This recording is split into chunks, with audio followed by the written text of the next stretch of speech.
What up, TikTok? Hey, hope everybody's having a great Friday. Hey, don't let anything that's negative in your life dictate the rest of your life. Does that make sense? Hey, we all go through some hard times. We all go through some emotional stressors, maybe at work, maybe at home, whatever it may be. Don't let that dictate who you are and how you react to the rest of the things that life throws at you. Does that make sense? Like if you're feeling pissed off and angry all morning or all day, you're going to take that energy and you're going to present it to everybody else that surrounds you, your loved ones, your soldiers, whoever it may be. You're going to use that negative energy and it's just going to make everything worse. Try to be positive. Pick something positive in life that's going really well. Use that positive energy and let that dictate the rest of your day. We can harp on the negatives. We can harp on the bad things that are going on in life. It's not going to help us. It's not going to help us move forward. Stay strong, keep pushing, drive on. Happy Friday. What's up, Trash Talkers? Hitting you up this morning with a special promo on how to dress when you are doing PT in civilians, but you want everybody to know you're an Army. This comes from the Buddy Beckwith fashion design of how to work out. So first, you can notice the RI panties. Not Ranger panties, but Ranger instructor panties. The green socks, the knee brace for the old guys. Don't forget the M frames. Now the shirt, don't wear the Trash Talk shirt while you're running. This is just for the promo. You want to put on like an 80-second shirt or like your favorite airborne shirt so everybody knows that you're a veteran. That's the most important thing. And you start with this stretch. Buddy Beckwith taught me this one.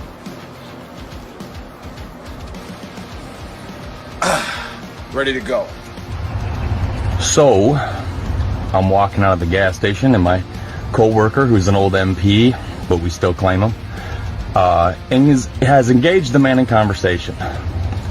Not much for conversation with strangers, but he's got the tab. So as I walk by, I say airborne, and the man responds with, and I quote, "Hoorah." So after I instructed my coworker to slash every single tire before he put the car in gear, I look for the biggest rock. As I crow hop to throw it through his back window so he can stop posing as one of us, I actually wake up and realize that the man's ignorance had incapacitated me for a moment, and I was daydreaming. I mean, because in that moment you got two options. I chose the third option and said, "Incorrect. That's an incorrect response." And I kept walking. The man said nothing and he pulled away. So you tell me, what is it, a stolen valor thing? No Marine's gonna have an airborne tab, and no paratrooper's gonna say getting hoorah. So you tell me, stolen valor? Hey, y'all, I'm going to work. I left you a note on the refrigerator. I love y'all. I'm gonna go.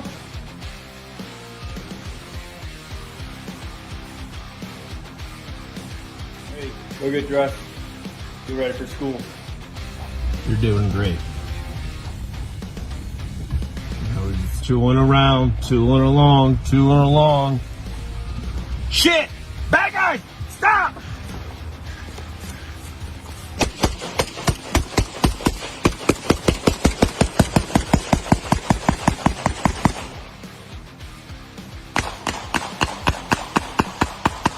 Let me break it down Barney style.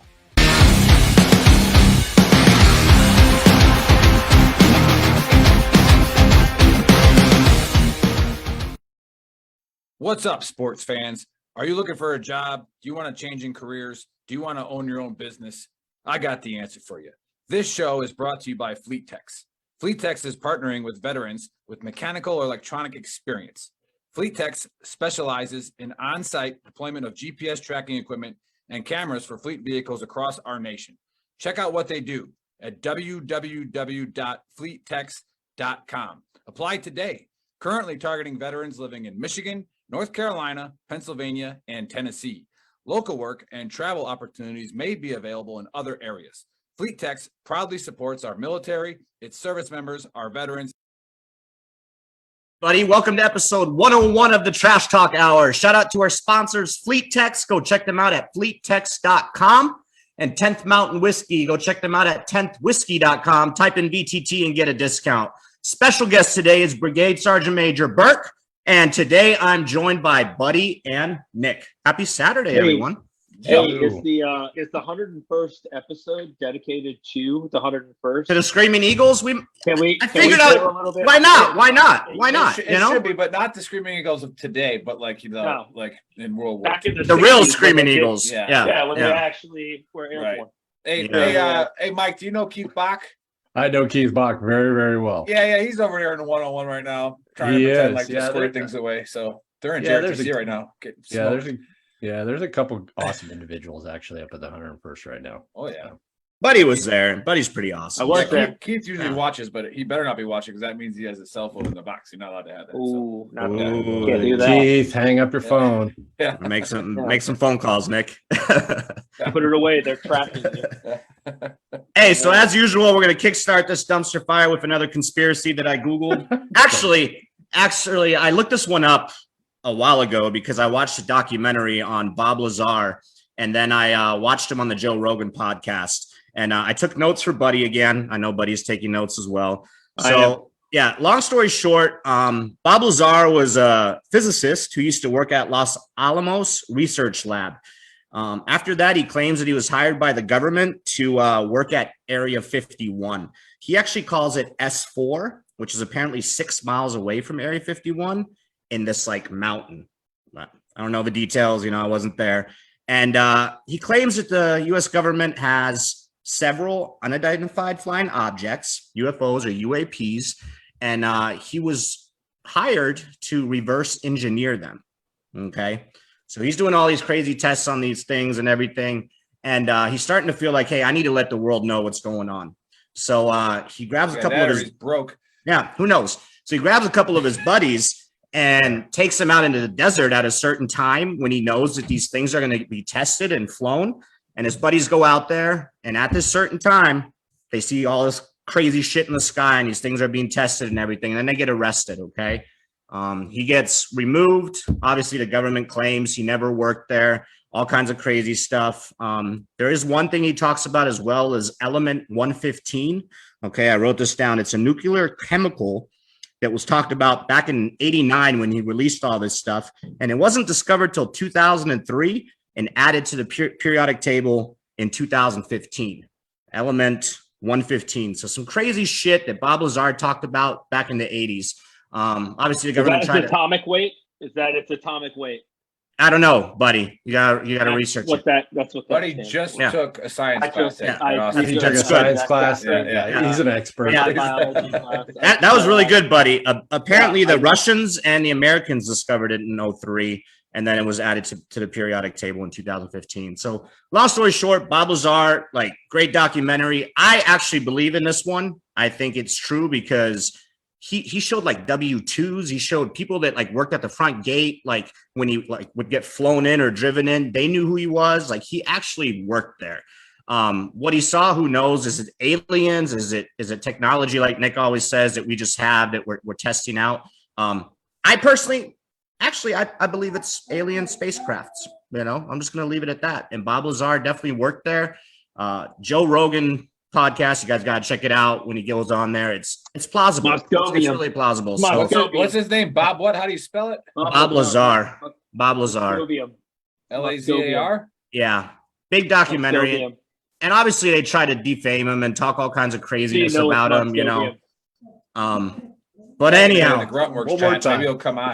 Yeah, maybe he'll come on. Yeah. Who knows? Dave, it's Moscovium. Moscovium, everybody. Moscovium, no big deal. Not a huge But deal. he's Not 115. Called Moscovium. Sehr gut, buddy. So anyhow, CSM Burke, you're first in the shoot. You are our guest. I don't know if you've ever heard of Bob Lazar. If you have, give us your take. Is this guy full of shit? Is he just some mad scientist who, wants to make up some fake stories? Or did this guy actually work at S4 or Area 51? Well, I mean, did he necessarily work there, or is he just, he did go on Joe Rogan, so is he high on shrooms? I mean, it's hard saying, but I believe that statistically speaking, there's some kind of aliens that have landed on Earth, at some time.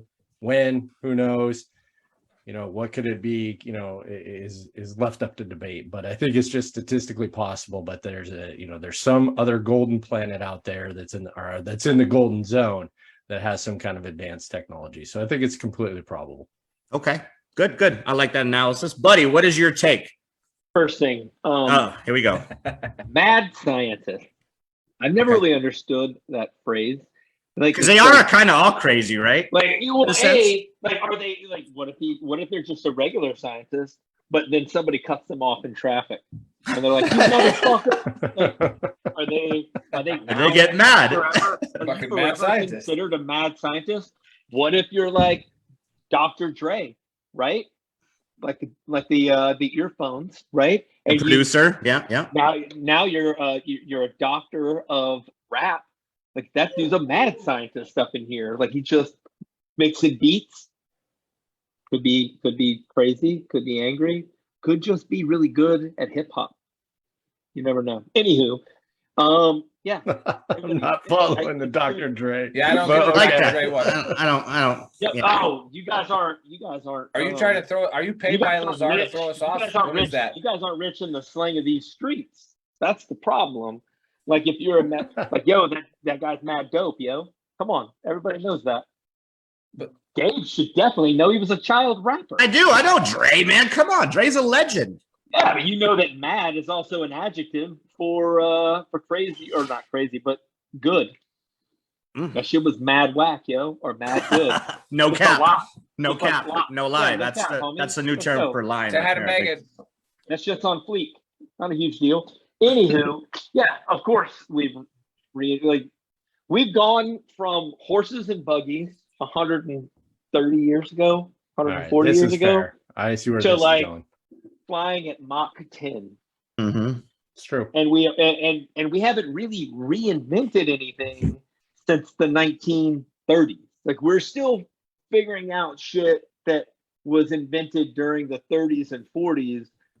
Like, we're not really reinventing a whole lot of wheels. We're just figuring out what a few people from 80 years ago were talking about. Mm-hmm. Just saying, where did they get that information from? Did it just hit them one day and they were like, oh my God, like Tesla. Yeah, he was that's just how it walking works. around one day. And Well, that's how it works. You just That's how it invent works. You shit. start studying. I'm pretty sure that we could just, okay, but we've had millions of people studying ever since then, and we Yeah, haven't but gone. not You know mad what? scientists. Let's use magnetic field. I'm not talking They about didn't the have guy- Nick. They I'm didn't not have talking cars about back in the space. day, so they wouldn't have been mad scientists. I'm not Yeah. talking about the guy that's studying, philosophy. I'm talking about the guy who wants to, like, he's weird and wants to do weird shit, and then they study, they come up with this stuff. So, buddy, you're saying it's But hard they haven't come up with what have they come up with as earth shattering as what? Like, for instance, let's look at this new, like, everybody's like, oh my God, we're gonna send a human able probe to the moon again. Have you looked at the pictures of that rocket compared to the rocket in the 60s? It's the same thing. What's bigger? That's the only thing. It's bigger. You didn't invent shit. We didn't make anything new. We're just like, you know what? Let's throw some extra gas in that son of a bitch, and we'll send her up there. Like the ventricular. Well, that's why one of the smaller. research facilities is in Alabama. So that's how they gotta get some of the crazy motherfuckers down there. I'm just saying. We haven't really done a whole lot. Everybody wants to like puff our chest out and say how advanced we are. We're not much more scientifically advanced than like 10 people in like 1938 Nazi Germany. That's why we Maybe that's stole because they it. keep the real technology from the public. Yes, I like Yeah, that one a lot. Maybe, but I don't really. The Nazis were looking for UFOs too. That's a whole different conspiracy, but that's Yeah, Operation a High movie. Jump It's in Indiana Jones. Antarctica. No. That's Antarctica. Operation High Jump. We spoke about that one. So, buddy, what's your take? It's just our technology. It's not. No. I don't think it's our technology. I think it's someone else's technology, but it's taken us almost 100 years to try to figure out technology that we found. Right. Again, 100 years ago. And Bob Lazar worked there. It's a true story. I mean, I guess it's hard to take from my little 2-minute rant. Like if you watch the documentary and everything, It was it's like pretty- 4. It was like 4 minutes. Well, It went way too I mean, long. who's to say? Yeah. Who's to say? You know what I mean? Do they Yeah. have roll call at Area 51? They're Yeah. like, Bob. The documentary is pretty intense, like how all that shit works out when they work there Yeah. and stuff. Like it's pretty, yeah. And he never changed his story either, like the entire time, like since the 80s, or I think the first time he released it was 89. It's never changed. Like this, I don't see why entire time. anybody would lie about it. You know what Yeah. I Is mean? he still Like, alive? Yeah, he's still alive. He was on Joe Rogan like 2 years ago. Yeah. Yeah. And then Well, the he's still documentary, alive. the And again, documentary. he didn't get Hillary, so I was again, gonna say he never met the he's Clintons. obviously That's not why he's telling the still truth. alive. Because if he was telling the truth, he would have a suicide. That's a good point, Yeah. but I think he's got so much. He's written books, and like so many people know about him. So now, if he got like offed, like it'd be, well, I don't know. I guess Epstein Being got like off too. like an Epstein guy. Like yeah. I caught myself on that one. General Patton, because the general drives himself, you know, he died. You know, it's Yeah. like, yeah, like Yeah. All right. Enough of Princess that. Diana. I need to go lock my door real quick. yeah, the FBI's Diana? coming. The Yeah. NSA's coming. Anyhow, I just Anywho. choked on my drink. Yeah, but I can go with okay. that. I can go with that being true.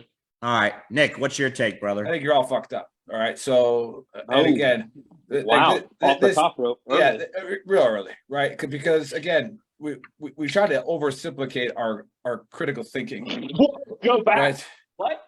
Over what? Oversimplify our critical Simplify? thinking. Okay, Simplify. simplify. Yeah, yeah. No, Simplify. Hey, simplicate. listen, he invented a new word. If we didn't invent new words, we wouldn't have a language. Exactly. I Mike's mean, got it. True. All right. So I got I just you. I got invented you. something, You got to patent Okay. that one. and Nick. then as soon as I put it on Wiki, it's official. It's a word. Okay. Boom. So you Sure. can, all you gotta do is add it to it. Nowadays, Yeah, there are a lot so- of words that are, yeah. But you know, we give the government too much credit, and I always say this, right? Like it's just there's no way they can keep that a secret. Mhm. There's just no way, right? And again, when you talk about things that actually get leaked and then people end up dying, because that's what happens, right? You just don't do it. You know, there's two things: you don't go after the Federal Reserve; they'll kill you, right? And then you don't actually leak real information; they'll kill you, right? It's just what's going to happen. But I guess what I would say is to Buddy's point about not inventing anything is like right now we're all on a Zoom call, all right, and we're going to about a 200 million reach. Okay, Ooh, and can I get this one? Can I get this one? Al Who was Gore invented Wi-Fi the internet. invented We all by? know this. Who all was right? We all know Wi-Fi that. invented by? We all know Al Who Gore invented invented the internet. Wi-Fi? Huh? Tesla. Who was Wi-Fi? No, it wasn't invented by Tesla. It was actually brought from Aliens. over from Germany, from Nazi Germany, and the biggest person that helped bring Wi-Fi around was God damn it, it's the actress from Imes or Blazing Klaus. Saddles. No, I No, don't it was It actress was from Germany. Blazing Saddles. Yeah. Oh. Greta Garbo Go or with like Gabler? Fredericksburg or something. I don't know. Like Yeah, yeah, anyway. just make something up and sound confident like you're at a board. But anyway, that's all of I don't know the all of answer to what that we're- question at this time. I will research it and get it back to you. Yeah. All of what Are we're you sure? using right 100%? now is all technology. You just proved my point. It's all from 1930s and 40s. No. Wi-Fi is from Wi-Fi is not the technology that we're using, or unless you are using Wi-Fi. It could be hardline Where's YouTube's internet, going? right? Where's So- Diedelhelm So- Austria. That's it. Diedelhelm Austria. but the point the is, guy is who invented Wi-Fi, apparently. you know, Al Gore invented the internet. We all know this. Like this is fact. Okay. Yeah. And so again, he might be an alien. You never know, because only an alien would say something that crazy on live TV and like while running for president. I don't know, and then still almost win. Why? Because the other aliens are voting for him. Okay, it's that simple. The reptilians.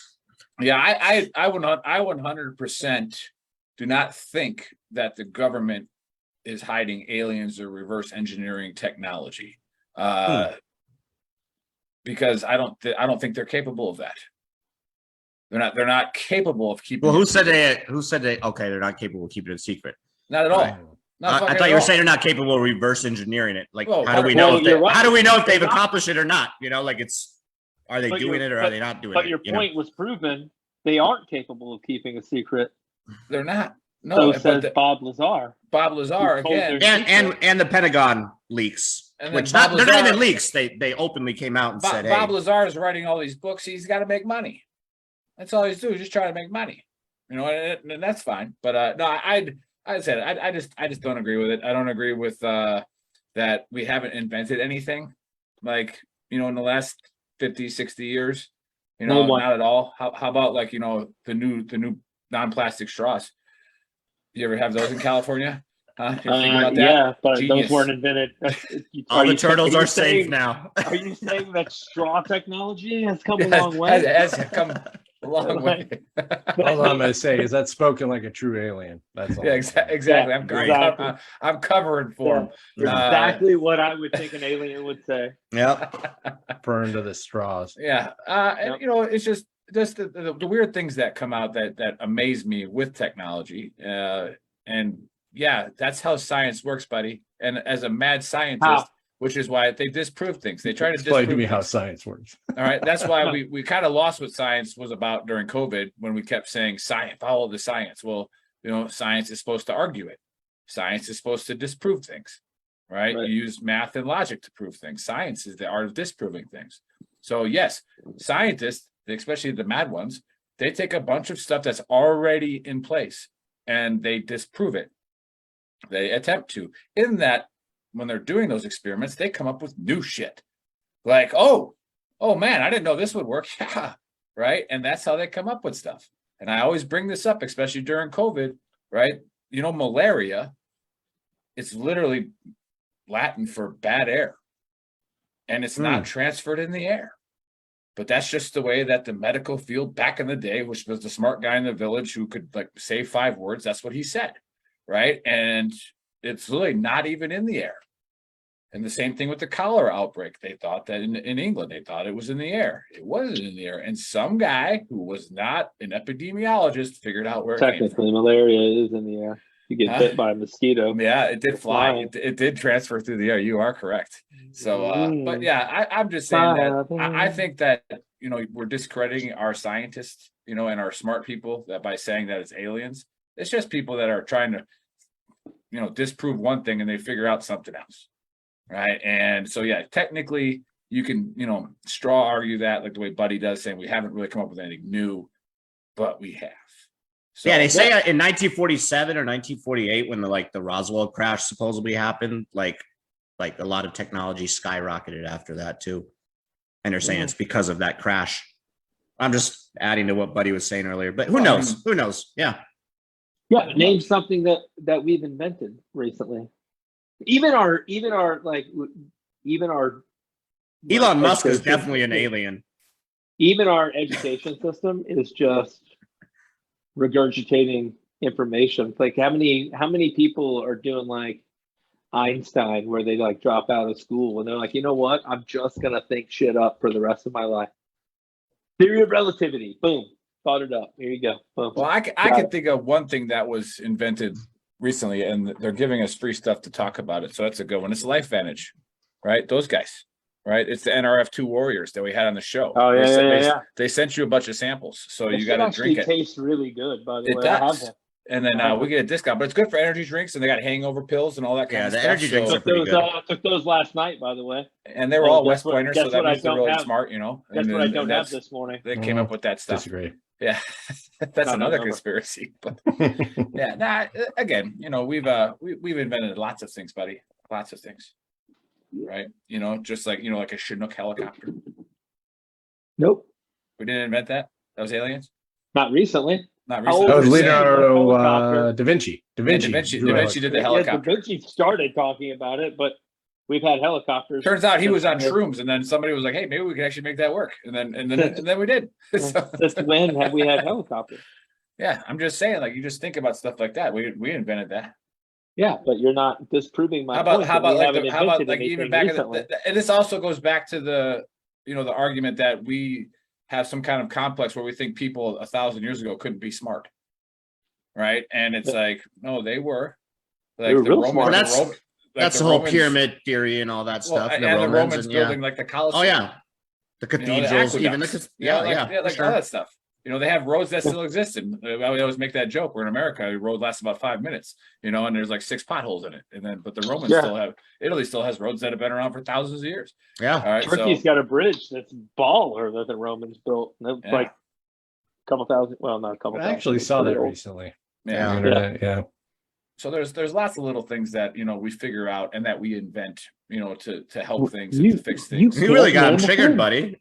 He can't name a thing though. Like he just keeps saying the same thing without saying anything we've invented. Well, because you're going to say that if I invent a new way to do something, i.e. how to treat something, or if I find out why something's happening, like, I don't know, just a funny, like off the wall topic thing is my wife was doing something as a marine biologist in Hawaii, and they figured out that there was a skin disease on the seals, like the monk seals that are protected. That was The getting Navy ones or the monk seals. that's probably gonorrhea. Yeah, not Navy SEALs. Yeah, yeah, and well, it was kind of close. It turns out that the feral cat problem, the feces from these feral cats was getting into the water, into the coral, and was causing these viruses, this skin thing on these monk seals. So That's why I don't like cats. Did we invent cats? No. Did we invent, what their feces does? But no, we were able to figure out. You're misconstruing. And now we're able to invent a new treatment because we have that. So yeah, they used thousands of things that already existed, but they invented a new way to treat it. Yeah, you're also you're misconstruing figuring out how things You can't work. spell that word. You can't spell Probably not. construing. Anyway, but I got autocorrect. It's cool. I just have to spell it correct enough to figure out which of the words that autocorrect gives me is the right one. Which sometimes is actually pretty How about difficult. that thing that got invented in the 80s that gets all the peanut butter out of the jar? All right. Did you see that A thing? spatula? No. Spatula doesn't get it all. Doesn't get it all. But they used the technology of the spatula and made a better one. So right. They didn't invent the spatula, but they invented something better. Yeah, we're like the. How about my BLS Honda Civic has generation. freaking station, like it's a fucking C-130 Juliet. It's got station keeping equipment and it only costs $18,000. Or you press a button and it stays in the lanes. Is that not an invention? Yep, that right there with the ability to sit on an airplane and fly through the air. Probably pretty close. Being able to hang your suit and the majesty of powered flight. Yep, You're exactly right. Yep, with the same technology that we used 100 years ago. 100 years ago. It was a pretty good dumpster fire. A little light, but it was good. Yeah. We kickstart the show. But then again, Anywho, it is what it is. I just think it's funny that cats were shitting on seals. Right. Exactly.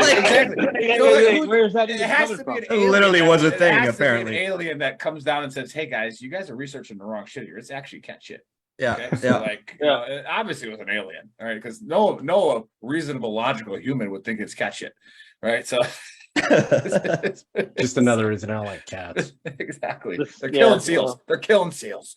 Right. So somebody posted a funny thing on VTT official about that, where this guy's getting into like a bar fight or whatever, and he's like, "I'm gonna kick your ass," and he's like, "Hey, like, I don't have is it a car accident, not bar fight, a car accident." He's like, "I don't have any insurance." He said, "Well, I'm gonna beat the shit out of you then." He's like, "Actually, my son does, though. He has money and he trains dolphins." Right. And so then they go, "Well, all right, we'll call your fucking son. I'll beat his ass too. Like, you better pay me." Right. And so he calls his son. He's like, "Hey, you raise dolphins, get your ass over. Your fucking dad owes me $6,000. Right. And so all of a sudden about 12 guys show up in a truck and they kick the shit out of this guy. Right. That's starting this old man. He goes, "Dad, I train SEALs." Right. Navy SEALs, not dolphins. Right? Oh, It was a good one. It was a good one. All right. Yeah, well, much like any other. So I was scrolling through the social media the other day and listened to this former Navy SEAL with his fucking whole face and hand tattoo fucking cool guy thing going on talk about how the hydraulics on a C-130 busted, and like he was like, "I was grabbing parachutes and throwing them to the back. They were just getting hydraulic fluid on my fucking. I'm not dying like this. I'll jump out of the back." And I was like, first of all, the story you're telling is not even close to plausible. Secondly, it's a C-130, you fucking moron. Look above you. It was like the flaps were out. This was out. The landing gear wouldn't come out. Like, you could literally you could see the wires moving. It's fly-by-wire on purpose. So that if it gets shot, like, everything you're saying is stupid as fuck. I honestly believe that SEALs get, like, the last portion of Buds is like, "Hey, guys, like Marcus Luttrell is teaching it. He's like, come on, guys, everybody get in. This is how you tell a bullshit story. Like this is gonna be fucking. You're gonna need this for when you write your book, all right? But this is bullshit. I'm out to snow. Bullshit. We had a couple of SEALs on the show, right, Nick? Yeah, we had the one that was whatever team's out on the East Coast, and we asked him why he's not in any movies, and he goes, "That's all for the guys on the team on the West Coast." But he has like a hemp company now or CBD, something. yeah, CBD. the CBD That dude was cool as fuck. Well, like, hell yeah, legit. Yeah, the CBD. But he did act like a SEAL. He's all showing us his abs on camera. Yeah, and taking shit. his shirt off. Come and all on, kind bro. Of stuff. He just had Jesus. But then again, we actually found the truth out about Navy SEAL training when we were at Coronado for the fifth principle and doing for the Ultimate Sacrifice Foundation. We were out there, and those guys have off on the weekends. Yeah, anytime you have the weekend, and they butt our shirts, so yeah, it's like, are you really like special operations? Like you had off on the weekends. Like what's going on? You sent Natalie over there, didn't you? I remember. Yeah, exactly. Yeah, but that was good. Yeah.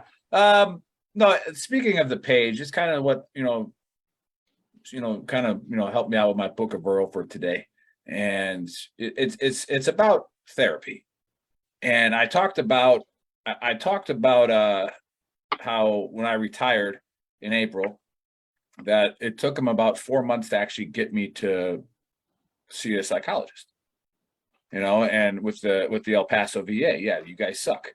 Right. And the first one they sent me to was like this kid psychologist where there was a bunch of like immigrants running across the border getting tackled and people screaming. And I'm like, what the fuck is this place? Like I thought I was walking into a place to go die.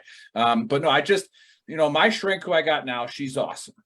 Okay. And she broke something down for me the other day. And it was weird because it was right along the lines of the post that's getting a lot of comments on it it's a lady who she's friends with a spouse of a retired guy who has anger management problems. And she was asking for advice. Dave, you saw the post, right? Yep. I remember and she was asking for advice. And I got on there and people started arguing with the big girl, which is never really a good idea. Right. And I'm sitting there and like, hey, look, I'm glad that you're concerned, but you in no way should approach this motherfucker unless you have some kind of report that you're not telling us.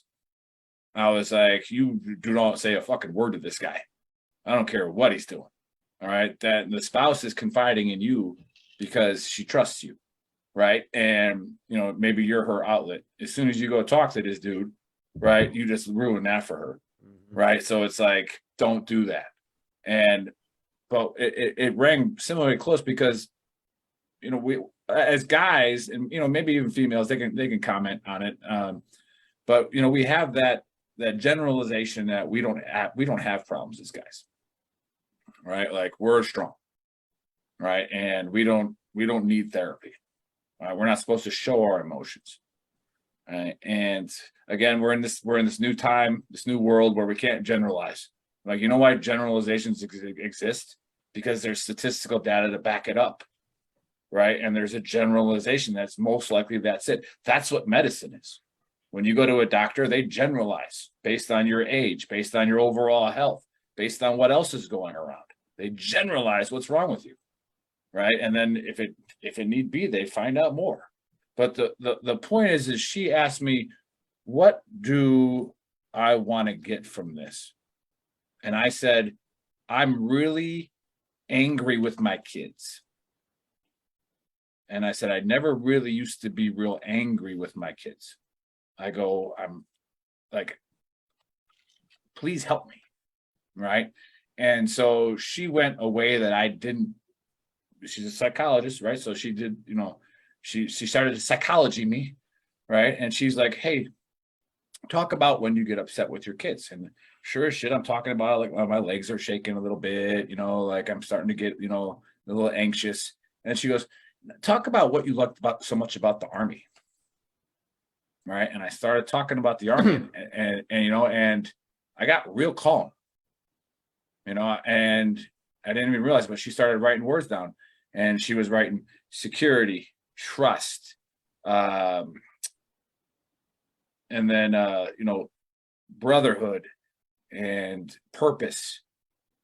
And she's like, all those things in the Army that met what you wanted. You're a confident guy, you're successful, all these things you didn't have to worry about because you had your brothers to your left and right that were taking care of that for you if you were ever going to step out of line. And then she makes an arrow to PTSD. Right. And she goes, these are all symptoms of that. And it's not necessarily a bad thing, but that's what's been beaten into you in the Army for, 18 years was that you could rely on these guys around you. You could make mistakes and your battle buddy was going to pick you up. She's like, now with your kids, she's like, where would you rate them in your priority of your life? And I'm like, number 1. And she goes, that's the problem. She goes, you don't have trust that you're doing the right job, and it's insecurity. All right. They're your most valuable possession. And you're afraid that you're not doing the right thing. And she's like, so that PTSD from the last 20 years of your life where you were absolutely calm in the military, doing much more harder shit, but you were calm. Right. And it's like, maybe it's because you're afraid. And maybe it's because you're frustrated. And she's like, anger is your cover emotion. Right? You get angry to cover the fact that you're afraid. Because for the last 18 years, you weren't afraid. You were happy. You knew that when you went to work, you were going to be surrounded by battle buddies. Like you knew all that stuff. So that was real powerful to me. So I wanted to share that with the group of people watching is that, and then I go, can I share this with my kids? And she's like, how old are they again? I'm like 13 to 12. And she was like, absolutely. You need to share it with them. And just share this with them. So I shared that breakdown with them. And I'll give the shrink some credit. That night, my oldest daughter opened up to me about something. Right? She came in because that was my biggest fear. I go, I'm afraid that my kids won't come to me when they're older because of how freaking angry I get. And that's terrifying to me. That they won't come to me with a problem because dad is going to fly off the handle. Especially two girls, man. Yeah. And so like I said, that's what I wanted fixed. And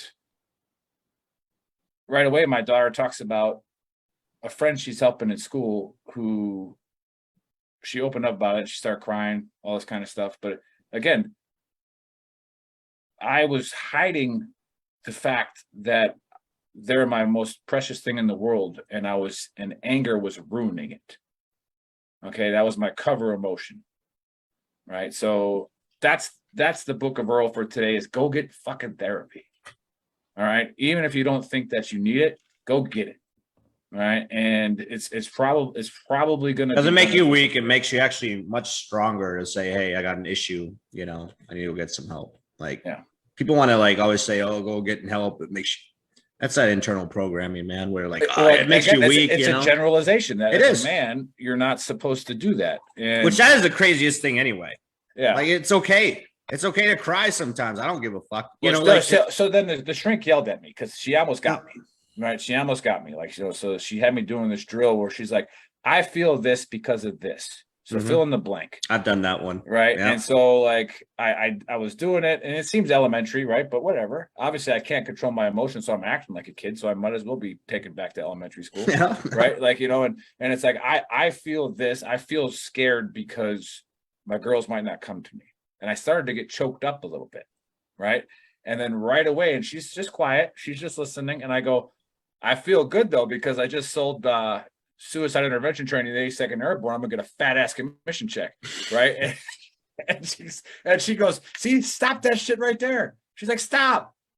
She's like, that you just completely stopped your therapy right there and went right back into like I was just gonna make a joke because fuck this is stupid. Defensive mode, like you just said, yeah, exactly, defensive mode. She's like, you see, so yeah, Book of Earl, go get therapy, right?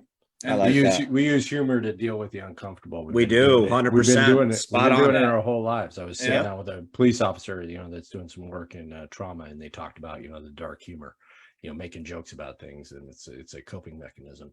Yeah, and so again, that's it. It's been awesome. I had to wait 4 months to get it, and then the behavioral health specialist I had when I was active at the Sergeant Major's Academy, yeah, she was okay, but she just kind of didn't do anything. But it is what it is. So I appreciate it, Shrink. She hates when I call her Shrink, but and she watches the show, so I appreciate it. Really helped last night for sure when I was talking to my daughter. But all right, on a lighter note. Yeah. On a lighter note, that was good, man. Yeah. CSM Burke's been waiting. Yeah. Well, he has to call you CSM Burke because he's still active. Yeah, he's still in. We just call you Mike. I call him Mike before. But yeah, don't worry, Dave. Hey, retirement's approved. I'm getting out in a couple He's not months. coming down to Phoenix to scuff you up. So, but My retirement's before your retirement. yeah. Oh, snap. Okay. Nice. Yeah. I was gonna let Nick introduce you, and then we can talk about all that. So Yeah, we can get into it. And so I'm on this thing called LinkedIn, right? That Dave refuses to get on. I'm on LinkedIn. I have like 7 you not? accounts though. I just need to monitor one. Yeah. Okay. But I follow things that are going around, and I see things that are cool, and just what we do at Veteran Trash Talk is promote veteran-owned businesses. We do it for free. And this is another thing I'm going to whine about a little bit and talk about, as we introduce Mike here, is that, when you support a veteran-owned business or a veteran cause, you have to support it. You don't ask for discounts. You don't ask them to pay you for shit. Like I just had a veteran come power wash my shit, and I was like, "How much you want?" And I just gave him what he asked for. Why? Because I'm a fucking veteran, right? Like I don't like, yeah, but how about a fucking Purple Heart discount? Like no. I'm just like, now if I go to Applebee's, I'm asking for that discount because that food sucks anyways. But I'm getting that shit. Give me that 10%. But no, Mike was recommended to me. He's like, hey, check out Always in Pursuit. Check out Legends of the 75th. And we've had a lot of old Rangers on, not too many young ones on. And yeah, Mike, you're still a young Ranger compared to the Rangers we've had on the show. But hey, tell us about your podcasts. Tell us about your ventures you got going on. What's the purpose of it? What's the point? And then whatever else you want to talk about. But again, the main thing is we understand that the beret that you wear now is the coolest beret you've ever worn. And I mean, I know you got to defend that because that's your unit. And when you're at a board and they say, what's the best unit? You say the one you're fucking in. Right. So it's so tell us why this current beret is the best beret you've ever worn. Welcome. Well, cheers. I wore the black beret before it was cool. Before everybody had the damn thing. So that's actually where I started at, and I wore many berets and hats since then. But yeah, I mean, so we wear the current brown beret, and we were kind of talking a little bit before the episode. There's a lot of hate. There's a lot of different things that goes out about Security Force Assistance Brigade, but it's simply put, I don't want to draw it out. It is a readiness builder and an interoperability builder for the Army. Like just cutting through the bullshit and cutting through all the other stuff. Like we serve the same purpose that everybody else serves in the Army, and we just fill a void that wasn't there. We're not SF. We're not trying to be SF, despite popular belief. We're not. Are you listening, buddy? Yeah, you listening, buddy? I mean, you might want to watch your social media feed. Yeah, no, I know. But I mean, everybody thinks they're the coolest thing when they're part of the unit. It goes into the same thing that we were just talking about, that the unit that you're currently in is the best thing that's ever existed. You're trying to look. You're Except cool. the Sergeant Major's Academy. Yeah, well, that's a different story. We won't get into that one. That's its own podcast, in my opinion. Yeah. I had an opportunity to be part of this unit, and it's a second time brigade. So my first brigade, I want to give a shout out to 2nd Cavalry Regiment over in Germany. Just an amazing unit. Loved being part of that. But I was getting an opportunity to be a brigade sergeant major, and when you talk about ranks of CSM and climbing through the echelons, brigades, one of those positions where you can really kind of make magic happen, and you can really change people's lives. I know a lot of people say different things about CSMs, and they talk a little bit of shit about what they do, but the entire purpose for a CSM is to be the conduit between the soldiers and the commander, and to make both of their lives better. To make the command better and properly advise him on what's going on within his unit, and then give him advice in there, and to make the soldiers' lives better and cut through the bullshit. Mm-hmm. And so any sergeant major that's listening, if you're not doing that, reevaluate your life. And I'll leave it at that. Love it. Can I throw that on TikTok later? Please do. Okay. Please do. Right. Yeah. Please do. So I'm not crazy on TikTok, but I'm about ready to get there. And one of the things I'm gonna do is talking about leadership at this level. So and that's I'm gonna start a 30-day series that's gonna be talking about that. So I'll make sure let you guys know. But yeah, talking about the podcast, it ties into Earl, Book of Earl, everything you were talking about, Nick. Like it ties exactly into that. There's many forms of therapy. Some of it's medicine, some of it's talking to a psychiatrist, some of it's just sitting around having a beer or a drink with your friends, or going for a hike with prior veterans, or being part of RW Team Red, White, and Blue, or something that I'm currently doing. And I just want to give a quick shout out to them, Veteran Yoga Project. I will make sure to send out the link to everybody, something to check out. They're an amazing program that you can actually get your qualification in yoga as a veteran. Those are all forms of therapy. Buddy, I want you to do that. Yeah, exactly. Oh, dude. Did you just come at me real quick? Do you think I don't do yoga? Sarge, I've won every yoga competition I fucking yoga competition. I tell yoga motherfuckers on the reg. That's good. People won't even let me in their yoga studios because I'm so good. And I talk shit. That's fact. I have seen him get kicked out of a yoga studio. I don't know if that was the reason, but I have seen him get kicked out of one. I didn't mean to interrupt what Sergeant Major Burke was talking about. I just had to throw that in there real quick. No, I'm just wondering how he won a yoga competition. Like I'm trying to what the like how did you win a yoga dogs? competition? He downward dogs like a mofo. Yep. I downward dog and bark at motherfuckers at the same time. Come at me.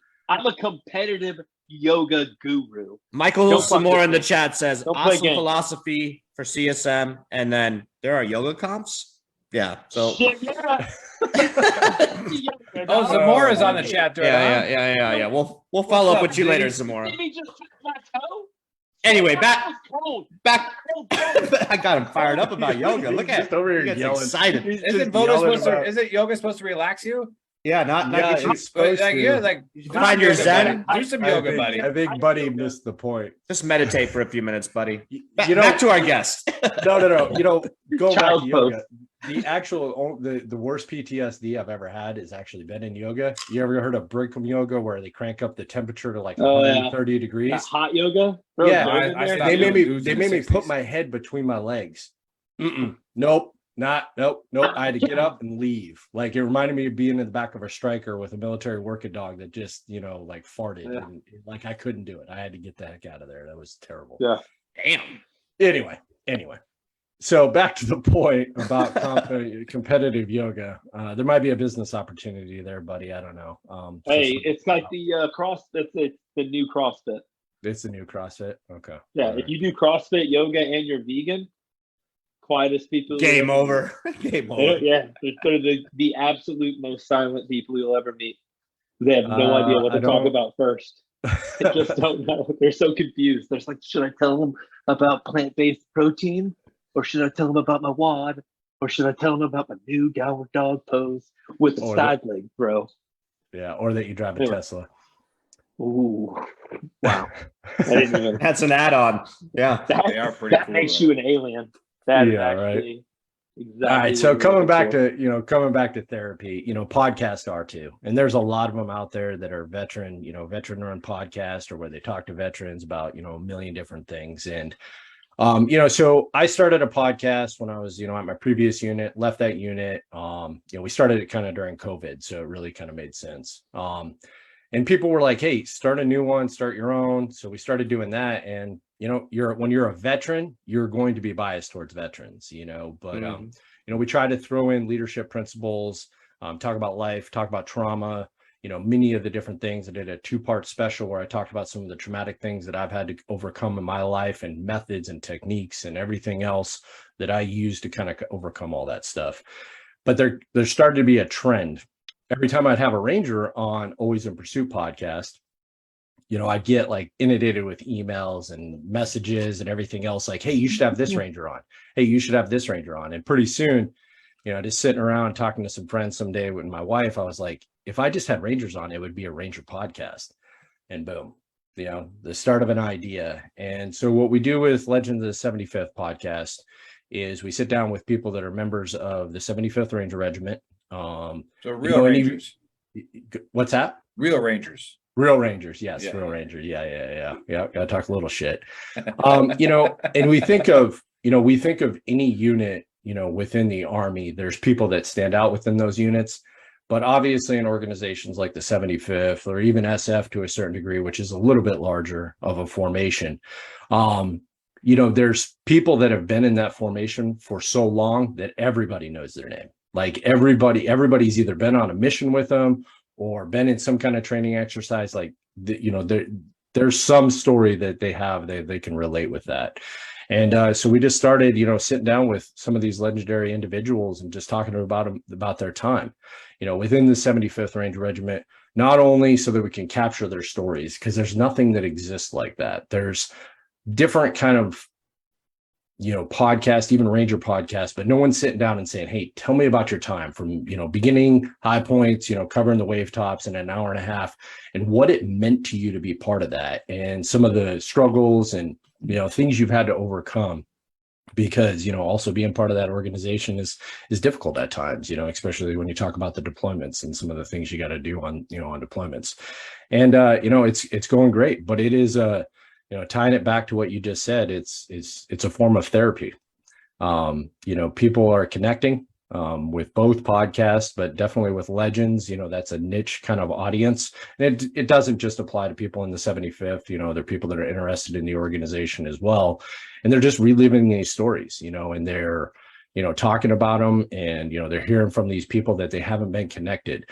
And that's really kind of the main point, is we want to reconnect them with these people that they, for whatever reason, have kind of lost contact. Even with social media, we think with social media that everybody's connected, but it's not true. Like, they won't reach out to them for whatever kind of reason, or they just, for, you know, a million different kind of algorithms, you know, they haven't actually been able to find them, you know. So we reconnect people, and you know, we're building the business. We're kind of in the phase one of the Legend of the 75th brand, but eventually, you know, we want to have the website, the blog that captures Ranger history, but we also want to be able to provide support to, you know, people in the 75th that are trying to reconnect, need help, or want to go to a reunion of some time and they just don't have the financial means. You know, we want to be able to provide a mechanism for them to be able to do that and be able to do that financially.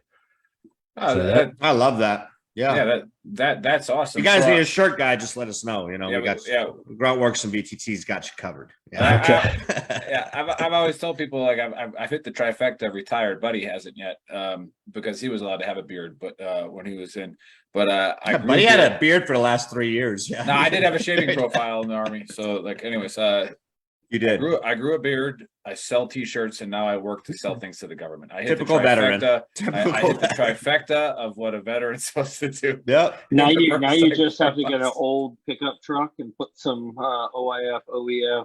I gotta let him out real Thank quick. me stickers. So, Mike, you know, like you mentioned it about the 75th being a little bit smaller than, you know, most, you know, other organizations. Where do you see your where you can help the most with the 75th guys? What's your main goal with it? Our main goal is capturing the stories, reconnecting, but then also telling the oral history. And there's a portion of that also, I believe, we capture the lessons learned. You know, because there's we talk a lot about, I don't want to say we talk tactics, but we talk about, you know, things that we did overseas and how they had a larger impact. And I think there's going to be lessons learned that future Rangers, you know, that stuff's just getting lost through time, that they're going to be able to go, but also when we talk about the struggles that some of these Rangers are going through, you know, we've talked about, you know, hey, getting help and everything else, you know, is a sign of weakness, and it exists in every population within in the veteran community. But the other thing is that, you know, they get to hear from people that they really look up to, you know, Rick Merritt, like literally Rick Merritt, like Sergeant Major Rick Merritt in the 75th Ranger Regiment. He did 8th Army. He worked up at 10th Mountain as well. That guy's nickname was Legend. Like, that was his nickname, was Legend. And he talks about, you know, some tough things that he had to overcome. And, you know, so individuals, you know, some, you know, specialist or sergeant that got out of Ranger Regiment that's struggling right now can go, well, if that guy was struggling with it, then I guess it is, you know, not a sign of weakness that I'm struggling through it as well. I'm going to go get help for it. So try to kind of encourage that as well. Do you know a guy by the name Guff? Guff. I don't think so. We'll talk about it after the show. I don't want to say his name on the show, but he does a lot of good things that. No, I'm serious. Like, no, it'll be something that you could maybe have him on the show and then on your show. And then, Okay. and then talk. Is his name Guff? That's his nickname. Oh. I think I do know who you're talking about. You probably do. I think I do. Yeah. He retired as a sergeant major, right? Yes. Okay, I know exactly who you're talking Yeah. about. So then. he's trying to find a way into getting help out for the guys in Ranger Regiment as they get out and transition and doing all that kind of stuff. Oh, So, okay. Yeah. He's like, and that's what we do at Veteran Trash Talk. We just link people up because we have this big community now where if like I know somebody that is trying to do the same thing, it just doesn't have maybe the same idea you do, but you can merge them together and it would be great. So here's something that we learned when we started our podcast a couple of years ago, and we'll brag a little bit. It's done pretty well, and but we decided to incorporate civilians into the mix because as much as some of the entitled veterans hated it on. Oh, they hate that. Why are civilians Why on are this there fucking page? civilians here? Well, I don't know. Maybe because the veteran blowing his fucking head off lives in a neighborhood. Yeah. Did you ever think about that? Billy Hughes getting out of the army might be that civilian's neighbor, you know? Yeah, you ever think that civilian might he's obviously not going to talk, war stories with him, but maybe the neighbor is like, hey, I've been watching this veteran trash talk. Like, you should watch it. Tell me what you think. Yep. Yeah. Maybe it happens that way. What would a civilian and or a non-combat arms person or ranger benefit from listening to Legends of the 75th? There's stories. There's stories that are shared, throughout time, and by military people, but then also civilian people. We have this thought as veterans that we're the only ones that suffer trauma, or we're the only ones that have PTSD. Like, there's bad shit happening all over the world all the time. Like, and I live in Columbus, Georgia. I'm actually the triggers are completely different for everyone. Yeah, that's exactly. That's the actual combat. That's the actual. That's how you pass RASP. You actually have to go and raid 3 drug houses in Columbus. I can't confirm or deny that. But so what's the appeal? Going back to your question is one thing that we talk about that is a underlying theme between Legends and then also Always in Pursuit podcast is the reintegration of veterans, and then also the civilian and military divide and how we bridge that gap. We talk about the greatest generation. Okay, sorry, gonna go on a tangent. I guess you could call it. Go for it. It's a dumpster fire. You do the floor is yours. The book of Earl now / Mike. Okay, so we talk about the greatest generation. That's copyright. All right, fair. I'm gonna call the legal. I'm calling the legal team right now. But we talk about the greatest generation coming out of Ranger World War Regiment. II, and yes, okay, they fought in a war, they defeated Nazi, they defeated all that stuff, and they stabilized the world. Okay, they did all that stuff, but why are they the greatest generation? It's actually they're the greatest generation because of what they did afterwards. The economy that we have in the United States coming out of the Great Depression, the Great Prairie, debacle and recession and everything else that led up to the Great Reset, the Depression, then World War II, and then afterwards was the largest movement in the United States, economics that we ever had. And it was the largest stabilization. They created the middle class. And that's where a lot of our stability comes from, the United States of America. That's actually why they're the greatest generation, because they came back from a war. Some of them took advantages of, the college, that they could go get educations, better themselves, then better society, or they went and worked in their hometowns. They started small businesses. They did all this different kind of stuff. So when we talk about the GWAT generation, why are we going to be the greatest generation? Because we do something similar. And we can't just do it with veterans. Okay, great. We're promoting veterans. I love that. Okay, we need to be veterans, promoting veterans, supporting veterans, all that different kind of stuff.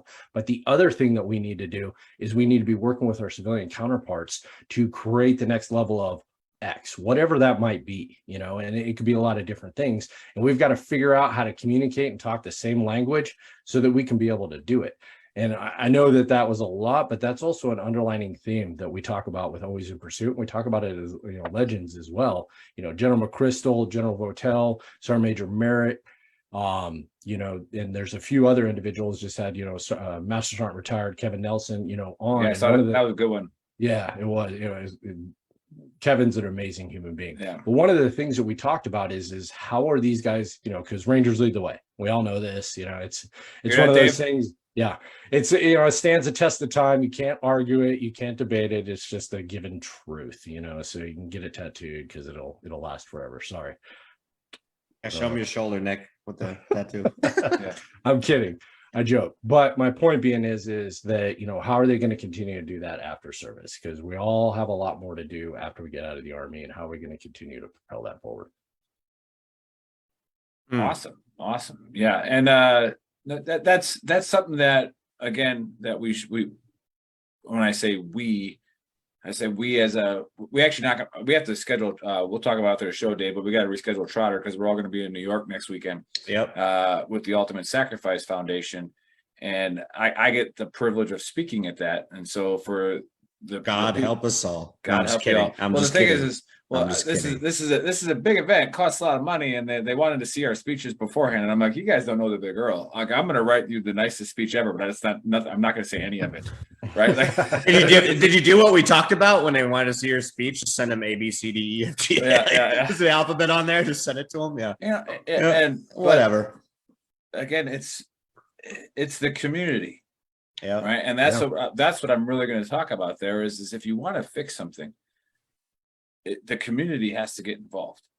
Everybody says, well, why can't we be like the America on September 12th, 2001? I don't know, because that was a national event, and then you had a national community come together. People realize how big America is. So when I say diversity in a community, that's maybe in some cities that's represented by 150 countries, of background. Right. So I like how you say that. This is, I got to get to the point of it, but I like how you say that about, involving civilians and making sure that, people hear the stories. Mm-hmm. Give us, if you could, give us your favorite guest you've had on Legend of the 75th so far. Ooh, favorite tell guest. tell people how to get to it, and then and listen to it. Yeah, so this might hurt some feelings, but you got to do it. I'm putting you on the spot. No, I mean, if I'm talking from a personal perspective, it was Sergeant Major retired Hugh Roberts. That was my favorite guest, and the reason he was my favorite guest is because I got to finally clear the air about him thinking I was a piece of shit. That's what I need. I need Perez on the show for that. This is good. This is good. When I was why did he think you were a piece of shit? What did you do? Because he probably didn't kill somebody when he was supposed to. No, that's not true. I have that experience. That's Perez. Shout out to Perez. That's one. That's an inside joke. Well, there was a parachute training that we were doing in Idaho, and long story short, I burned in my 240. Oh, yeah. It was I understand. That's all you need to say. There's no explanation. I've jumped to 240 Wait a minute, though. Never burned it in. I don't know. All right. Was that the Jump Master, the JMPI? No, it was. Believe it I'm or just not, saying. 1950 was dry rotted. That was Nick or Buddy's fault. One of those guys, Jump Masters. They are doing the JMPI, making sure everything's good to go. Was that when the new 1950s came out though? Because there was it was a very old one. No, it was an E5. Well, we did a couple of jumps where we burnt in a whole battalion's worth of 240s because they were supposed to double stitch the 1950s and they didn't. So when dudes lowered them, they just went. Bye, Felicia. I didn't even get that far. It caught on the edge of the C-130 and completely was gone after that. Gone. Oh, so it was a weak exit. Oh. Well, okay, that's fair. It wasn't a great exit. According to Nick, I know about weak exits because Dave is 100% a weak exiter. So he's not judging you. He is just speaking from experience. So when every jump is a white jump or I launched Nick's career. Jump. Not Ranger School, not I launched Nick's career. I took over. So little backstory behind Dave. Every one of his jumps has 7 Daves in them. or 7 days in them because they're all weak as. Yeah. There were like 9 people that got fucked up on that jump, but we're not even going to talk about that because the nine out story of is like good. 5,000, but yeah, you're good. Yeah. The odds are on your finger. Yeah, you're good. Anyway, back Somebody to died, you. somebody died that day too. Yes, it was a fucked up jump, bro. Like I was. Long story short, I was going down head first, and my leg was caught up in the riser, and I'm just going down head first. I'm like, oh, I am fucked. But I was able to like pull my leg out, and then I fucking slammed down and partially tore my MCL, and I was a platoon sergeant.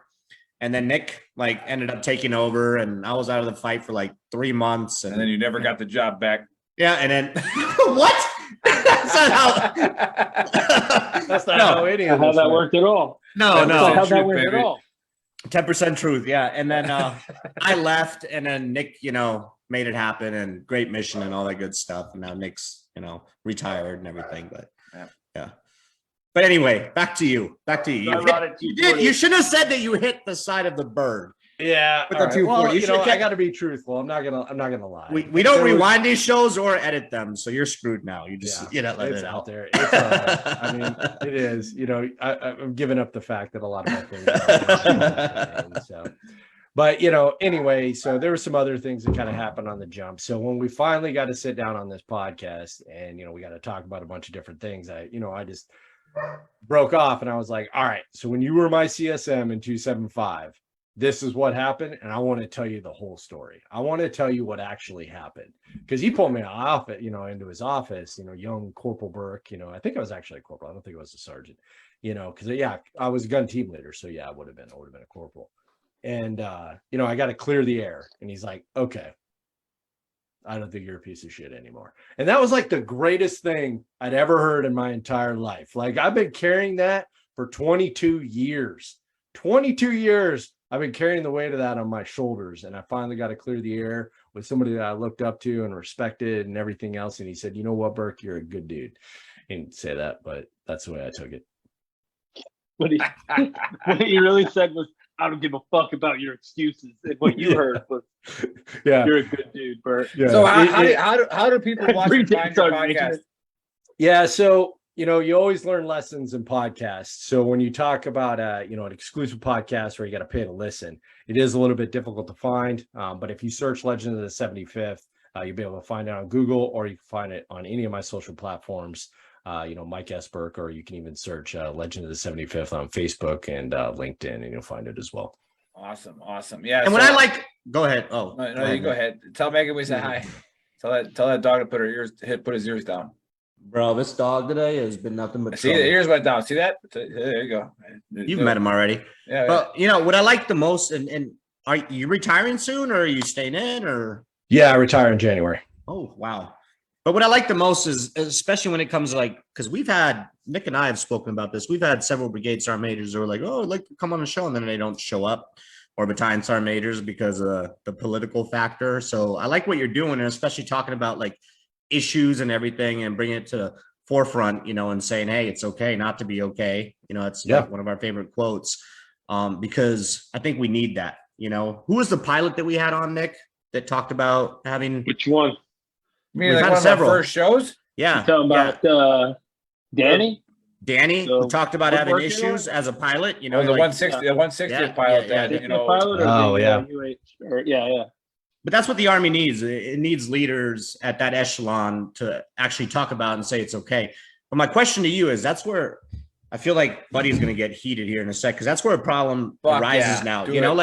Back in the 82nd, back in the day, all three of us served together. Going to sick call in the morning, you were a shitbag. Didn't matter what it was. You're a fucking turd. You're going to sick call and everything. And now, Buddy sometimes go to sick call a lot. I'm wondering why. Buddy was a sick call ranger. He was a staff sergeant for 16 But years. that's how we were raised. That's because he went to sick call. Yeah, but that's how we were raised. That's how we were raised. But then he was pretty much the PA. Yeah, it's sad that a lot of shit got overlooked. A lot of shit got overlooked because that's how we were raised, and now we've transitioned into a different time. I think leaders now, obviously Nick, being a leader, being a first sergeant, Buddy was in a leadership position. We've transitioned, but does it open up now to like more people saying I feel sick and weak? Like, what audience are we targeting now? You know, like, did I phrase that right? Like, does that make I don't sense? think Like, so. I feel like now, I I feel like now a lot more people are like raising that red flag compared to back in the day. And then which ones are really hurt? Like, does that make sense, buddy? I think you hit on this one of the I think shows. the what you're getting at is how do you draw the line between people who actually have a problem and people who know that saying they have a problem gets them benefit X, Y, and Z. Mm-hmm. And that's where You went on a rant, problem buddy, lies. one of these shows Well, about that. It's hard, you know. It's like it's annoying that there are 1.5 million people out there vying for the services that are set aside for, you know, X amount of people because they think that they're going to get a benefit from it. Just like, you know, we on one side of the pendulum when we were, you know, growing up in the Army didn't go to sick call because you were seen as weak or you were seen as shamming out or malingering or whatever, right? Malingering. But you know, like, well, I mean, to be UCMJ fair, right there. both it is.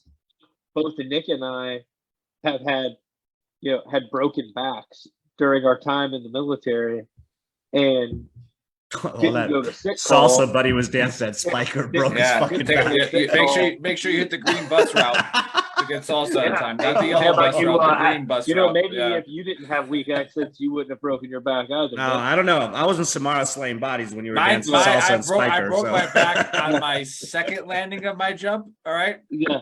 Not the first landing, the second landing of that jump.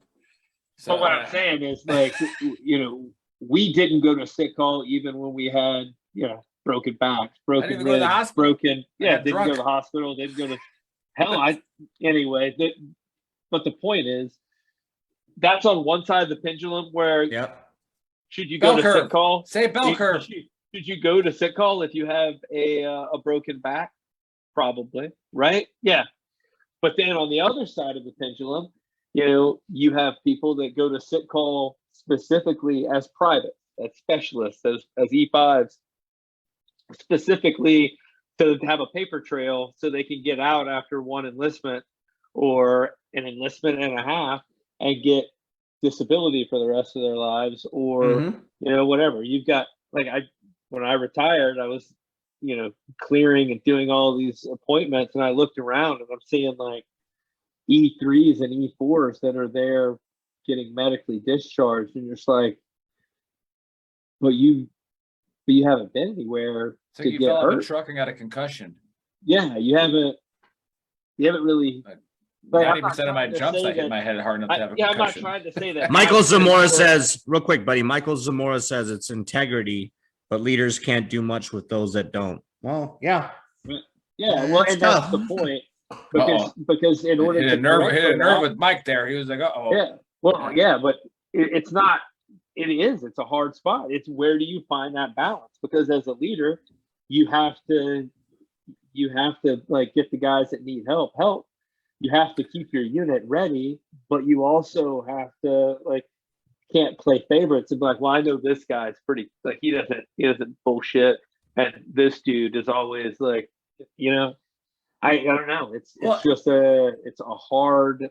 That's why I mentioned that. It's just it's really hard. Like, I'm happy that we've transitioned to a point now where, like, obviously we've been in war for the last 20 years, right? So, like, we were, Dave. We were. You went to recruiter command. Our entire society like people at this Nick, point. you did one more deployment than me. We've been on 2 deployments together. One more. Okay, whatever. But we've been at war for the last 20 years, so, like, a lot of issues have, you know, come from that, but now we're, like, out of war. So I think it's a really something good to bring up, because, again, like, back in the day, PTSD or I'm having mental issues, dude, you'd be done with the 80 deuce, you know, like filling out your PHA when you come back, you know, oh, I'm okay. I'm good to go. But now I'm, like, actually doing my PHA, and I got mental health calling me like, hey, bro, you need to come in. You know, like, So can I chime in here? Yeah, no, that's go for it. I was going to lead into that. So, we're going to have to do a podcast on the 5th principle of patrolling with JC and you, Mike, and then Buddy, And talk real about quick, this. long story short, that's But- why I like it. Sorry, Major Burke, that you come on and you talk about this shit openly, you know, because it gives our privates, our sergeants, or whatever, you know, gives them hope, I guess, that people that, you know. So Mike, talk about that like I saw it trigger you. So talk about that, and then you know, Triggered. I'm not wearing a trigger. No, everybody gets triggered. And trigger's a good thing. It's don't become a pansy about it. So like, yeah, Mike, go ahead, talk about that. Well, it's a complicated dichotomy, you know, that we talk about here because Can anybody spell that? Can you spell dichotomy? Absolutely not. Not even going to try it. It starts with a D. That's all I care about. That's with a Y. Sounds really good though. It sounds really it does, good. That's right? all that matters. Yeah. But if you'd asked me, Symptomatic. I started with a silent B. Symptomatic. You know, we have individuals Look that it up, maybe don't need the resources and they eat up a lot of the resources at the same time, you know, and that's difficult. But, you know, let me pose this in a question. And I'm not trying to get dark, but I am trying to get everybody's attention is how much would you pay for that buddy that committed suicide? How much would you pay to have him back? Oh, yeah. More than I have. Right. Everything I could give. I mean, everything. Well, it depends on who you're talking about, but like, well, I mean, Oh, no, I'm talking. Nick's got a point with that one. You know, I'm talking about your buddy, that, you know, the one that bothers you. Yep. You know, and and for some of us, there's multiple. You know, but there's one that, you know, definitely bothers me, and it always will. But my point is that like we can't put a price on it. We can't put a price on the effort that it takes. And my point being is that. And I talked to CSMs about this. I talked to first sergeants and you know officers about this. Is like, hey, everybody's entitled to resources. Everybody's entitled to do that stuff, but focus on the ones that really need it, and in the way that you offer the support and making sure that they're getting the support that they needed. If somebody's just trying to milk the system, guess what? If you're doing your job as a leader and you're talking to the behavioral health specialists and the medical providers, they're going to tell you that. They're going to tell you that. That's true. And guess what? There is actually systems. There is ways that you can do it if you do your fucking research to catch them. There is actually chapter 517, okay, which is started by the medical providers. Sorry, Here we go. There's some brigade CSM shit coming. Let's go. I'm not trying to get into like all the, you know, the weird nuances. There's actually ways that you can catch people that are malingering or trying to milk a system that don't actually have issues, and convert it into a chapter where they don't get anything. And sometimes you have to settle and you just get them a general discharge. They get out. Oh, well, it clears the mechanism and allows other individuals. But that's not necessarily always for you to decide. That's why the medical professionals have to be part of the 517. We're not professionals. Exactly. But focus on the people and creating the environments where, hey, people go and you know, get help. Yes, that's a good way of saying it. I like to say get maintenance. I don't care if it's physical, mental, spiritual, whatever it is. They do the regular maintenance so that they don't have the issues. Because my lower back, my knees, my neck, you know, all these different kind of things that I got issues on. If I hadn't been a jackass and actually just taking care of my body and not trying to sit there and, you know, do PT after drinking until 5 o'clock in the morning when I was a dumb private. Okay. Yeah. But if I would have actually, you mean a ranger. Yeah. Okay. Fair enough. Paratrooper. Whatever. Like Nick, you're broke as fuck now. You got like a battery in your ass. You know what I'm saying? Like if you would have taken care of those things back in the day, maybe you would have prevented that. That's a separate podcast. We'll talk about that motherfucker who's. I know what you're talking about. So yeah. I'm not going to talk about it with. That is true. Yeah. You're right. I'm not going to talk about it with another active duty person on, but we'll talk about it next. Like, but if you would have gotten care, long story short, without talking about it, like maybe back then, it would have prevented where you're at. Even if they would have chaptered me out of the army back then. Yeah. I still would have been in better shape. Like I would have got to take care of. But so to each its own. But yeah, keep going. Sorry, Mike. No, you're good. And you know, we all have our own stories. You know, we all have those things that happen to us. You know, and the purpose of us as leaders is to do better for the next generation. You know, when we talk about this podcast, we talk about any other podcast that's out there, that should be one of their charters. That should be one of the things they're trying to do. We're trying to help people and make it better so that they don't have to go through the stupid shit that we do. You know, the buddy that kills themselves, the bad knee, the bad back, whatever it is, or wasting an exorbitant amount of time on an individual that's just trying to milk a system. You know, he's using all those Sergeant Major words from the academy. No, that's from that's when he had to go to Leavenworth. That's where he learned that. Yeah. You know, so anyway, you know, so it's just, you know, something to think about. The War College, you learned that there. I didn't go to War College. I don't know.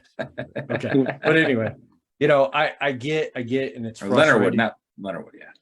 It's frustrating and it's, you know, it's difficult. But if you spend your time focusing on those individuals, you're just going to spin your wheels. Focus on the ones that need the help. You know, I literally just got a text from, you know, one of my guys. He's struggling. He's struggling bad. And he's like, hey, I just built a DVD shelf for 640 DVDs. I didn't know people watch DVDs, but okay, cool. You know, like, but my point is this is a staff sergeant in my formation. And he's contacted me directly because I've taken a personal interest in the struggle that he's going through. Do that more. Do you like that? Do you like that though? I love it. Good.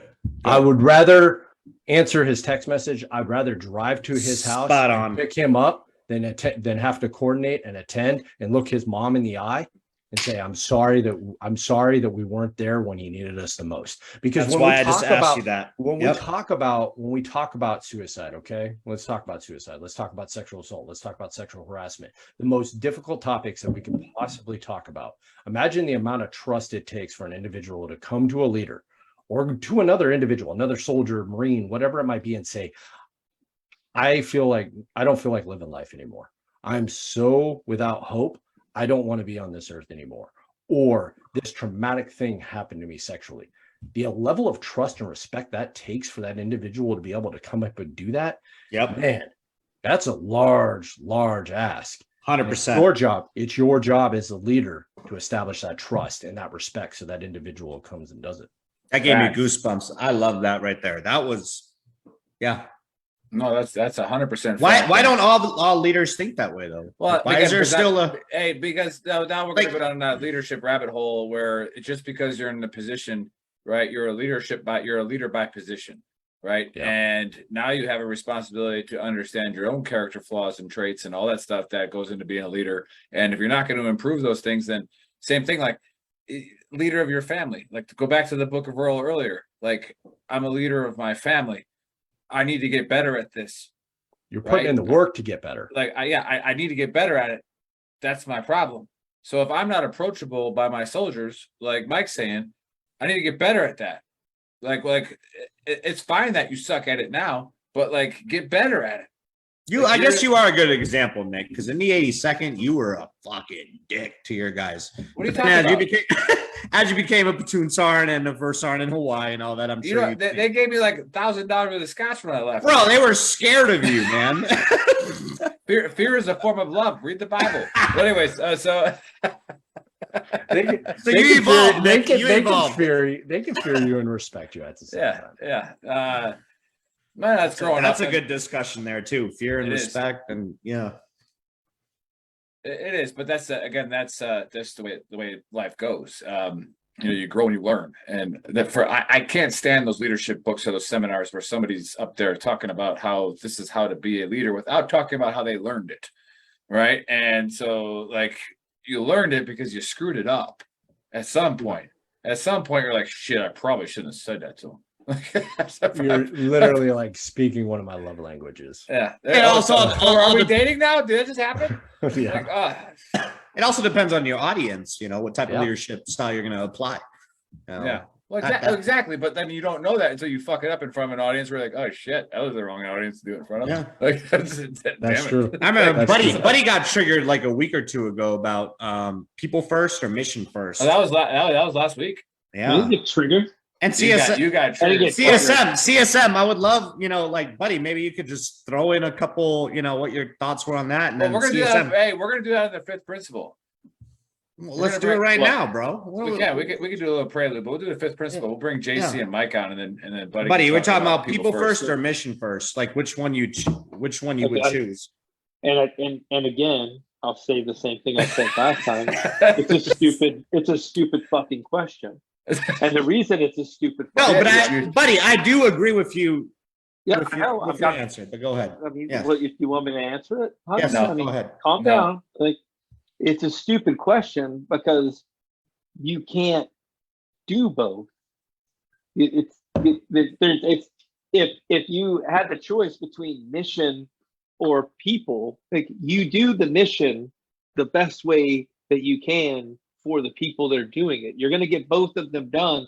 But if it was a question of mission or people, then we would never send people to do things that could get them killed, because that's bad for people. So is it people or mission? You absolutely can. If you're giving this. Did you pay attention, David? I did. You had your Buddy's response already before. But you no. said. Buddy's already talking about like the mission existed. So he's taking mission first and then people. And I understand, Buddy. If you care Buddy, about your people, why would philosophy. you send him to go die? Yeah. If you were Starting line, were buddy. organization I'm drawing a that line right quote, here. I'm unquote, drawing a line. yeah, but that's what I'm saying. Mission. If you were, People. Take care of people, and then the mission will But come. it's And different with officers and NCOs. That's what. You know That's what? what we talk about. you know what, you can take the biggest group of badasses and tap them on the ass all the time and tell them that they're great. And if you give them and treat them as great as you can, but if the quote unquote proverbial flag goes up. real quick, Michael President Zamora of the says United people States- is the mission. But go ahead. Unless you send him to go die, Dave. People is not the fucking mission. It's not. It's not a mission. If people wants the mission, then go grab the top of this hill. Would never be a mission. They're two different things, though. Exactly. I'm talking about the focus. I'm That's talking- what Buddy's saying. It's different. So hey, let's do No, another no, podcast on this. No, let's do another not. podcast on this. CSM Burke. I want CSM Burke's take on this real quick. People, mission. It's not the same thing, obviously, but we're at the starting line right It's now. the Army's number one mission. We're at the starting line right now. It's people first. So after the starting line- a general signed it. Like right now, we're at the starting line, and we're gonna say mission first. Well, you haven't focused on your people at all. Like, Yeah. who the fuck cares? Like that mission's gonna go wherever. All right. We're at the starting line, buddy. Maybe I didn't like explain it correctly, but we're at the starting line. It's kind of like inventing. He doesn't think that we invent anything. So We haven't. We have. I want. No, the aliens did. We already established this. Bob Lazar, where are you? Like, come talk to us now. I tried to tag him. If you have your choice, which one are you going to focus on? People or You mission? got to stop yelling, Like- buddy. You have volume control on, so when you yell, we can't hear you. So Oh, is that what that is? I was Yeah, wondering yeah. what it is. yeah. It's a stupid question. No, it's not.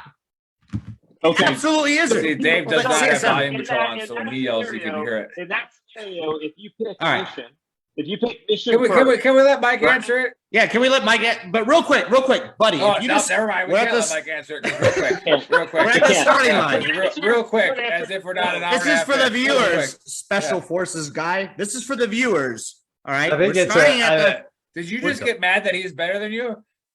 He's not better than me. You just called him special. He's amazing. Like he's great. I love Buddy, man. Buddy's the most But- qualified but- soldier we've ever met. So, He's Buddy's not a better. G, He's bro. just different. Buddy was a staff sergeant when I got to the 82nd. You know, Yeah. like it's good. We made E7 the same time. yeah, yeah, we did. No, Buddy, you are a G. You are a And G. made 8 almost the same time. Yeah. It's almost Well, you like had to we sign a did- deck statement, so that's Well, why we made you it. know, at the same it time. took me a little bit longer because apparently I choose mission over people all the fucking Yeah, time. you chose SF. Like, I think it's a little bit of a misnomer. that, Selfish. hey, when we talk about people first, it doesn't mean that we don't tell people they're going to have to do hard things or go into harm way. It doesn't mean that. In fact, No part of taking care of your people is making them do things that they don't want to do. Oh, thank Called you. leadership. What? literally what I just said. It's a stupid. Buddy, I'm not disagreeing question. with you. Buddy. I'm trying to. I'm Well, just this is trying what to answer the damn I'm question. going to blow JC's thunder. I'm going to blow JC Glick's thunder. He says that Buddy and I are arguing the same thing. He's like, Buddy and I are arguing the same thing, but he just says it in an Alabama way, and it's like it's the same, but we're saying the same thing. Well, we aren't though, because I We are. explained No, to you, we buddy. are. We're at We the are. we're at the starting line right now. This is like fresh It doesn't start. even what you're saying. It doesn't fucking make does sense. matter. We are all Well, now stop. dumber than what you just said. We start with You get no points, and may God have You get mercy no on your points, and may soul. God You're have saying mercy on your maybe soul. it makes sense in Italian or German, but in English, nothing makes sense. Being in a You starting got line Dave for a triggered race. now. You got Dave triggered. Look at that. That's I'm not the triggered. angriest. Dave, you're the face man. You can't make an angry face. Like, I don't get angry. Like you sell our shirts. I You just have to be I just create the dumpster fire with my my little I don't puppets. know. Maybe He's making us dance by asking that you stupid have to questions. do both. That you don't have a choice. I would agree with you, buddy. And we're even dumb enough to answer them. Buddy, I would agree with you. We took the bait. Yeah. I would agree with you, Everybody, but there you is have to one pick thing, buddy. But I would agree with you. But there's one. thing. Thanks for interrupting me. But I would agree with you. There's one thing you need to focus on first, is not your people. Your mission will come if you focus on your people first. I am talking about, oh my God. You know exactly what I'm saying. I am saying that it's a dumb question. And How here's is it a why dumb question? Here's Oh why shit! No, it's wait, a wait, dumb wait, wait, question. wait. Becky, Hold on. my wife saw your shirt, and so she said, Brittany, bitch. "No." She goes, What? "Buddy must not realize that Brittany's dad was thinking about the mission first as well." Shout out to Becky. Anywho. Mic drop. Fucking, she was No. kept in a fucking. Here's why it's a stupid Mission question. first. Sell Hashtag pretty- albums, sell You albums, don't- Brittany, and shut the fuck up. As a leader, you don't have a choice to pick one or the other. You have to do both. You can. You don't get to fucking Oh my God. do both. You have to do both. You're going to get the mission accomplished. Yes, you have to do Going to- both, but you focus on one heavier than the other. You don't focus on them equally. No, they should coincide. They exactly. Okay, and that's fine. That's opinions. Like, good. If I take care of my people I can first, spell if I take care of I my kind of actually think Buddy's saying something a little bit different than I think it's been being Correct. perceived. Correct. I mean, I'm sorry, but Buddy, like, I think what you're saying is that there's not one that's over the other necessarily. Right. They're You know, both so what- exactly the same. Let him talk. Mike fair said, enough. okay. Fair enough. Can I talk about this in a tactical way? Yes. Okay. How about it? You know You're what? retired We in don't- January, so you can talk Academy. about however Hey, you want. Dave, I'm pay just kidding. attention. This is tactics. So when we talk about the mission, That's how you used to okay, land an that important- through fucking Baghdad, Nick. Come on, let's talk about tactics. No, I'm just kidding. Go ahead. All right. So when we talk about missions, an important part for team sergeants or platoon sergeants, first sergeants, sergeant majors, the important thing that they talk about is contingencies. They talk about risk mitigation. Okay, we are going to accomplish said mission, but what are the factors that can contribute to the death or the serious injury of the soldiers? And they go through the systems check for all that different kind of stuff. And also, with the experience and the resources available, what are the things that we can put into play to try to reduce the risk to the force? Because we're not going to go in going, hey, we're going to lose 70% of our people on this mission. We're like, okay, get the fucking striker, let's go. We're not going to do that. Now, there are certain situations where that does happen, okay, where the risk but the reward is weighed, and it is what it is, and there's only so much we can do to reduce the risk. It's still got a high probability of casualties, and we just got to depend on the individuals, the leaders on the ground, to get the mission done. Okay. So Exactly. Buddy, shut up. Let him talk. No, great point, buddy. And Thank you, Mike. Hear that, Thank Dave? you. Great I point. appreciate it, Dave. Eat a complete. Dave's so triggered right now. He's not listening to Mike at all. He just wants to target Buddy. No, I'm listening to Mike. I am absolutely listening to Mike. Then No, listen to but Mike. I mean, all my point is that we are going to do whatever we need to do in the mission as leaders to try to reduce the risk so that we take care of our people. But there comes a point where we say, hey, we've done all we can. Now we just have to rely on the resources and the individuals that are with us to make things happen and to take care of their buddy, their buddy and their, that's to their left and right. Now we have to go. But we still have to accomplish the mission. 100%. If people die, it's unfortunate. We don't want that to happen. But guess what? Part of being in the military is closing with and destroying the enemies of our country in whatever means that means. Yeah. As far as your different, specialty, it just is what it is. I guess maybe I should have worded it a little bit like phases to everything. Maybe. No. Shut up, Nick. Let me explain. Starting line. Do the starting line again. No, buddy, but Do hear it me Again, out. draw it. We're at the first hurdle. No, this is good. But maybe I should have worded it differently. Like if you're taking over a team for the very first time, or a platoon, a battalion, a brigade, you know, you might implement people first initially because nobody knows you at that point. Like, that's what I was talking about the starting line. Like, nobody knows you. You're taking over a platoon for the first time. Like, your guys don't fucking know you. Now you want to put mission first. They don't have any trust and credibility in you. Well, you're also setting yourself up for failure, though, right? Because if you come in and you tell people and you give them this cliche line of you know, Well, it depends on how you. There's so many. First. Hold on. If you say mission first, people always, or you say, you know, Hey, Mike, I hope we have time because we're going. No. Good. This is no. If you come in, I just need to go grab a beer. Yeah, you're setting yourself up. You're going to disappoint one person. You're going to, because he's going to think for him or her that having Tuesday off because they've got a pedicure or a freaking a massage. Hold on and let me finish. A massage appointment or something that they think is important, and they say, "Hey, I've got this thing," Dave, and you go, "Well, we've got a mission we have to get done. We have training we have to get done." They're going to go, "Well, this motherfucker said people first, and that was important to me, and I'm a people." And then that person is going to go talk to this person and that person and that person, and they're going to be like, "They said that they were worried about people, but then I wanted to have fucking." So, I never said say anything. Rewind the podcast. I'm just saying the application. Rewind the of podcast. leadership. We're live. Rewind Right, it. so We're not. I'm saying for Buddy, rewind that shit and listen to it. We're not going to reel. He did say that. God just talks. We don't rewind the podcast. Well, I want to rewind it for Buddy. Let me put it into a different. It's the application. Hey, let me put it into a different perspective for you. The question is dumb. When it comes to people first and the It's mission, not dumb. when it comes to people first and the mission, right? And this is why they coincide. I literally had these arguments with Rob Ryan all the time. I'm sure Mike knows who Rob Ryan is, right? Like I had these arguments with him all the time, and it was cool because he was a full-bird colonel and he allowed these arguments, right? He allowed these discussions. You want to right? And so 100%. but we were always arguing the same thing. So, but we were arguing it in different terms, like you guys are doing now. Is when it comes to full spectrum operations, right? Is what we were traversing to. That's a given, Nick. I like the answer. Yeah. No. Full spectrum operations, which is something the Army wasn't training for years. All right. And then all of a sudden they had to go back to it. And I'm thinking about units like the 75th, the 82nd, Special Forces. They've always been training for full spectrum operations because they don't know where they're going to go. They don't know what's going to happen, right? They don't know what they're going to do.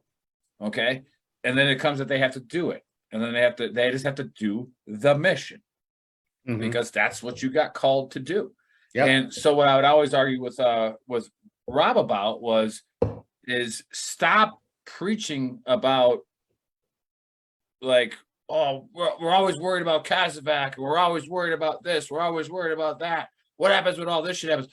Just fucking tell me as an NCO whether or not I expect evacuation at any point in time in this operation, or do I go tell my guys that, hey, bro, we're fighting. And that's it. Right? Like, mark your casualties like a drop zone. That's why we get trained that way. Mark them. Go finish the objective. Go finish the mission. Then go take care of your people. So, like that's the perspective, right? Now, what hurts us is social media. What hurts this movement? What hurts the people first movement? And we've talked about this before. And I want Spanky, I want Ice on the damn show. They need to come out from WTF moments, right? Shout out WTF. We love you guys. Yeah. And like they've been on the show before, but get on the show again and tell me what the fuck are your admin doing preaching this people first thing over something that has nothing to fucking do with that. Right? Like that's just like, that's hurting recruiting. That's hurting it. So you started off as a unit, you started off as a platform that was supposed to help soldiers. All right. Now you're fucking soldiers because nobody's joining up and this motherfucker's got gate guard for the next 3 months because ain't nobody fucking coming in the Army.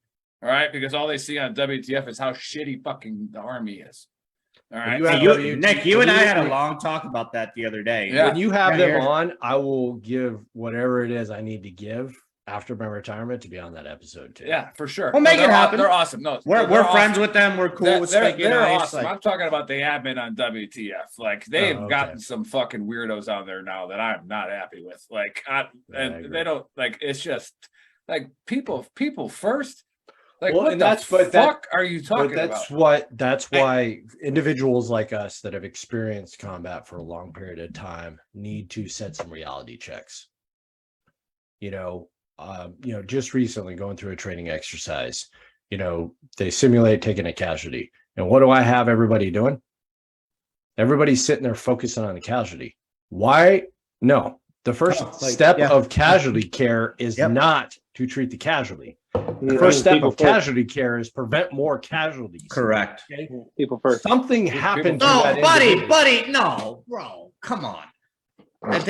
I guarantee you, if anyone in Colonel Ryan's fucking emails got the WTF, they would blast that shit and say that, oh, look at this guy doesn't care about fucking casualties. I almost got fired under the Colonel Ryan doctrine because I told the fucking fat ass sergeant major at JRTC, I go, fuck that guy. I was like, we're not even done with the mission yet. If he dies, he fucking dies. And then, That was a long night. And then all of a sudden it's like, oh, you don't care about your men. I'm like, no, Buddy, I care about the guys I think- still alive. Let me give you, Buddy, can I real quick? An Buddy, experience can I real that quick? I had. Buddy. Dumpster fire, Well, Mike. I This is started the first. dumpster fire. Please. So, let me give Real you quick. a real quick experience I had, and then tell me whether I pick mission or people first. Okay. So we're on a range. We take a casualty, right? A training casualty. OP-13. It was Seven, out of the NTA. range 7. Anyway, so we're moving back, right? And the guy that's overseeing us says, and I'm the squad leader at this point. The guy that's overseeing us says, "Hey, you've got enemy like Red Air is on the way in. They're going to carpet bomb where you're at. You've got X amount of time to get back to this area." Yep. Cool. We start moving faster. We start fucking pulling a bit. Speed is our security. Throwing people out a little bit, full security, whatever. Then we get told, "Hey, there are X amount of trucks." We're moving as fast as humanly possible at this point, carrying a casualty that wasn't even in our squad. He was a guy on the overweight program that they put in our squad so that he could be a casualty. So we're carrying this dude back, right? We get to a certain point. It sounds like Great training. This is actually great training. This is good training. That is actually a great TTP. Exactly. They put people first on that training. we are not going to make it across this road before this Right. armor column cuts us off. Right. So, as a squad leader, I say, put this motherfucker in a bush, get a fucking grid, we're out. We'll come back and get him when we can get him. Yep. Right? Okay. So, in my head, we absolutely cannot move faster than we're moving with this casualty. Yep. So I have a choice between the people that are alive, getting them back, and this guy who's already critically injured, making us all fucking stay there and have to fight for somebody who's probably not going to make it anyway. Right. We get back, and this guy starts ripping me up and down, up one side and down the other one because we don't leave a fallen comrade. No, buddy. And I think that's where I think we're different on this. Because where you're going at, real quick, where you're going with this, I 100% agree with you. Okay. I guess we got to talk about the Go back to the levels. start. Dave, draw the line. Are we at the starting line? Starting line. You're taking over a new unit. You're taking over a new unit, and you're preaching people first or mission first, which are both super important. But if you're taking over, what I'm preaching, what am I doing? I'm That's what fucking matters. Shit. I agree with you in this situation, buddy. I agree with you 100%. No, you don't get to play that game, Dave. You don't get to play you talking about situation-based what I I can leadership. play whatever game I want, bro. Situation-based leadership is not. You know what I would whole much rather No, do? shit. I would whole Either- much rather- No. Either you're going to accomplish the mission with the people you rather- have, or you're not. I'd whole much rather get to a unit, walk into that unit the same way I've done in almost every The unit fucking that I've Monday gotten morning to, quarterback taken over over, here. walked in and said, "Hey, I'm Sergeant Beckwith. You guys are going to get to know me. That's it. Let's go out and do PT." Let's go out and fucking train. Let me bring up my friend Blake. Let me bring up my Right. We could pick this all apart. Hey, you guys know Blake Wise, right? Blake Wise. Like you act like people first is like some bitch ass thing that I'm gonna do, and I'm gonna be all soft on everybody. Well, like you are kind of soft. I've been very successful my entire career, Nick. Yeah, I mean, it's including when I was your platoon sergeant. It's not hard to be successful, telling people to get a job, so it's like, but anyways. Come on, bro. You're a master sergeant that goes to work, so let's not talk about successful. All right, so like I still go to work, and I'm retiring soon. When you're a master sergeant, you don't show up to work. It's like a warrant officer. You don't even show up. But like, I love this, man. This is why I love this group, man. This is great. Yeah, it's like the best rank I ever had was master sergeant. It's like, what do you do? Nothing. Like best rank I had was team leader. No, that's fine. Way so much. E5 or squad leader. Way too much responsibility, right? So just like weapons squad leader is the best job ever. But we saw that in Baghdad. Yeah, I didn't do shit. Exactly. Yeah. Well, no, you're like in a kinetic environment. It's awesome. So.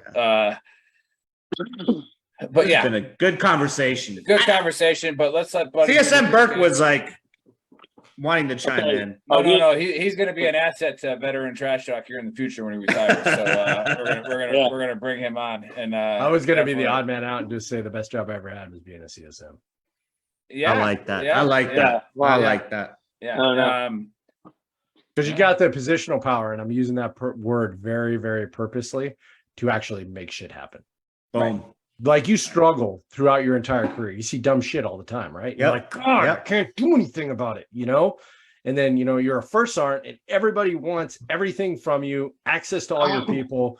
And it's just on the fringes where it's on enough people that it like drives you crazy and you're dealing with all their stuff, but you can't necessarily always get the things done that you want to get done. When you're a CSM, you can. And you're like, what's your issue? We're not doing that anymore. We're doing this. Sir, you good with that? Does it affect anything? And you also don't forget where you came from. Yeah. Well, you have to be successful. But yes, so sorry. Just when we talk about like, people first, mission first, that was a fun little deviation that we had there. You're the dude that provides the resources in the environment where people can get after it. Whichever one they believe in. You can help them get after it because you can provide the resources and create the environment for it. For sure. And then I like it.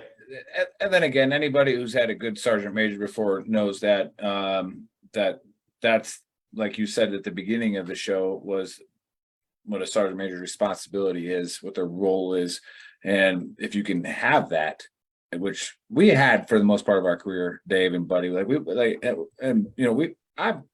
can probably name about 3 bad sergeant majors that I had. Right, but I can name about 15 good ones. For the most part, we were squared away. Yeah, and like a lot of them were really squared away. And then again, situational leadership, Dave. That's a tough one to argue because, like, dude, that was that moment in time. Like, does that mean he's a bad leader? Probably not. Like, have you done it 16 times in a row? All right, time to go, homie. Like, dude sucks. But hey, buddy, give us the AAR. Oh, dude, recap? Yeah. Bob Lazar, buddy. Yeah. Bob Lazar. First of all, they're fucking scientists that are angry at Area 51. They're mad as fuck. Secondly, therapy is a good thing. Nick said so. Go get it. Right? Like, people first. Thirdly, where are we at? We're at third. We're at the starting line. I'm gonna get. You know what? I think that was 5. Right, yeah, 3 is good. Starting line of the recap is right here. All right. Let's see. Competitive yoga. I'm the champion. It's undebatable. Where are the links? Buddy? It's easy to be first when no one else is doing it. Buddy, where are the links? Put it on a plug. So you don't have to point out the nuances of my argument there, Sergeant Major. Calm down. Yeah, I'm the only one doing it. That's why I'm the goddamn champion. You want some of this? Come fucking yoga with me. I'll fucking yoga your dick off, dude. You don't even want none of this. Anywho.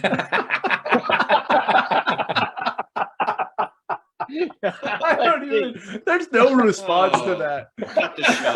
Cut the show. Legends.